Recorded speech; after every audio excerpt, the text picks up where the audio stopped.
लोकशाहीचा बुलंद आवाज, रिपब्लिकन वार्ता, महाराष्ट्र। बांगलादेशी रोहिंग्यांना भारतीय बनवण्याचा मालेगावमध्ये कारखाना, भाजपाचे किरीट सोमय्या यांनी केला गौप्यस्फोट।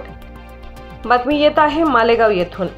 नाशिकच्या मालेगाव हे वोट जिहाद, लँड जिहाद केंद्र असल्याचा आरोप भाजप नेते व माजी खासदार किरीट सोमय्या यांनी केला होता। त्यामुळे सर्व तपास यंत्रणांच्या रडारवर मालेगाव शहर आले आहे। सोमय्या मालेगाव दौऱ्यावर होते। या दौऱ्यात त्यांनी तहसीलदार, महापालिका आयुक्त आदींची भेट घेतली। या भेटीनंतर किरीट सोमय्या यांनी पत्रकार परिषद घेत खळबळजनक दावा केला आहे। मालेगावमध्ये मोठ्या प्रमाणावर बांगलादेशी रोहिंग्यांना भारतीय बनवण्याचा कारखाना सुरू असून 1110 बांगलादेशी रोहिंग्यांना जन्म दाखले दिल्याचे त्यांनी म्हटले आहे। किरीट सोमय्या पुढे म्हणाले की वोट जिहाद भाग 2 ची सुरुवात गेल्या 4 महिन्यांपासून झाली आहे। मालेगाव तालुक्यात व शहरात मोठ्या प्रमाणावर बांगलादेशी रोहिंग्यांना भारतीय बनवण्याचा कारखाना आहे। 1969 जन्म मृत्यू कायद्यात थोडा बदल करण्यात आला। यात मोठ्या प्रमाणावर फ्रॉड सुरू झाला। मालेगावात 30 डिसेंबर पर्यंत अपर जिल्हाधिकारी यांनी मान्य केलं की 1110 लोकांना जन्म दाखले दिले आहे, तर 400 अर्ज प्रलंबित आहेत। मालेगावात सुमारे 1500 लोक हे बांगलादेशी रोहिंगे आहेत असे त्यांनी म्हटले।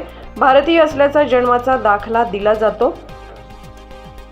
गॅझेटनुसार घरी जन्म झाला तर 50 दिवसाच्या आत नोंदणीचा अर्ज करावा लागतो।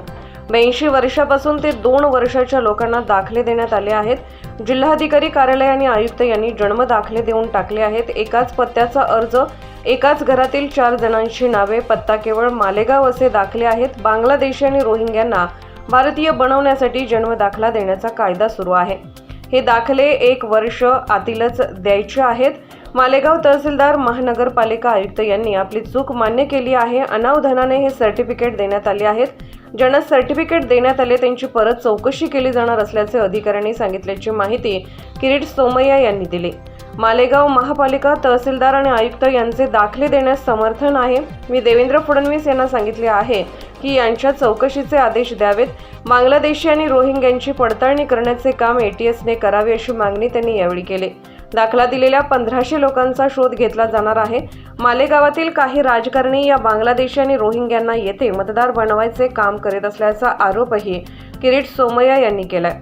हे देशविरोधी मोठे षडयंत्र आहे। मालेगाव हे बांगलादेशी रोहिंग्यांचे आश्रयस्थान झाले आहे।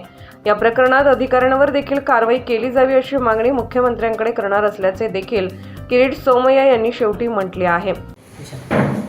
वोट जिहाद भाग 2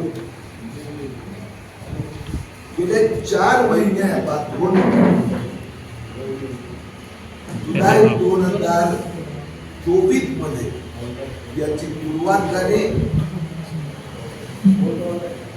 मालेगाव महापालिका आणि महापालिका मालेगाव तालुक्यात मोठ्या प्रमाणात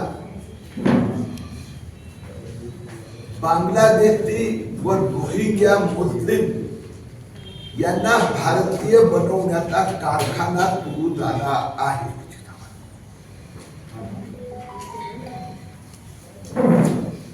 हे जे अनधिकृत बांगलादेशी आणि रोहिंग्या इथे घुसतात, 2023 मध्ये भारत सरकारने संसदेने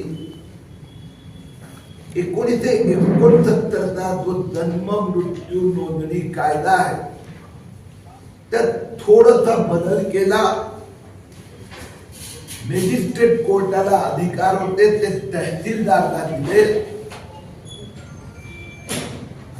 बाकी तरतुदी तशाच। याचा भयंकर मोठ्या प्रमाणात भ्रष्टाचार, एक फ्रॉड सुरू झाला। नाशिक जिल्ह्यातील मालेगाव येथे